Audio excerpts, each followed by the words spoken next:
സ്തോത്രം. ആ കെട്ട് പടക് കെട്ടിയിട്ടിരിക്കാൻ ചിന്തിക്കുക. ആ കെട്ടിൽ നിന്ന് മാറിപ്പോയ ഒരു പടക് എങ്ങനെയായിരിക്കും? കാറ്റും കോളും തീരുമാനിക്കും ഇങ്ങനെ അലയുകയാണ്. ഇതുപോലെയാണ് ശിഷ്യന്മാരുടെ ലൈഫ് പ്രകാരമായിരിക്കും. യേശു കർത്താവ് ഈ പല ചോദ്യങ്ങൾ തന്റെ പരസ്യ ശുശ്രൂഷ ഭാഗങ്ങളിൽ ചോദിക്കുന്ന ചോദ്യങ്ങളുണ്ട്. ഇവിടെ മഗ്ദലക്കാരത്തി മറിയയോട് ഈ അധ്യായത്തിന്റെ ഒരു വശത്തെ പ്രകാരം ചോദിക്കുകയാണ്, അല്ലെ, നീ കരയുന്നത് എന്ത്?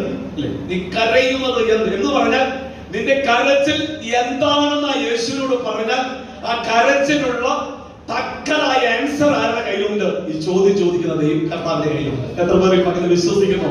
കേട്ടോ, അതിൽ മറ്റൊരിടത്ത് കർത്താവ് ചോദിക്കുന്നത് പ്രകാരമാണ്, നിന്നെ സൗഖ്യമാക്കുവാൻ എനിക്ക് മനസ്സുണ്ട്, നീ എന്നിൽ വിശ്വസിക്കുന്നുവോ?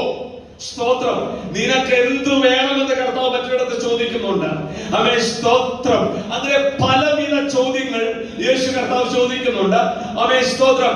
ഇവിടെ കർത്താവ് ശിഷ്യന്മാർ യേശുവിന്റെ അടുക്കൽ കടന്നു, യോഹന്നാന്റെ ശിഷ്യന്മാർ യേശുവിന്റെ അടുക്കൽ കടന്നു വരുമ്പോൾ യേശുവിനോട് ചോദിക്കുന്ന ചോദ്യമുണ്ട്, നീ എവിടെ പാർക്കുന്നു? അപ്പൊ യേശു പറയാം, വന്ന് കാണി എന്ന് പറയുന്നത്. എന്ന് പറഞ്ഞാൽ ഏതൊക്കെ ചോദ്യങ്ങൾ നീ യേശുവിനോട് ചോദിച്ചാലും ആൻസർ ഇസ് ദർ, അവിടെ ഉത്തരമുണ്ട് എന്ന് പറഞ്ഞു കഴിഞ്ഞാൽ നിന്റെ ജീവിതത്തിലെ സമസ്ത പ്രശ്നവും ദൈവത്തിന്റെ പാദപ്പേടെ വെച്ചാൽ നീ വെറും കൈയോടെ മടങ്ങി പോകേണ്ട വരികയില്ല.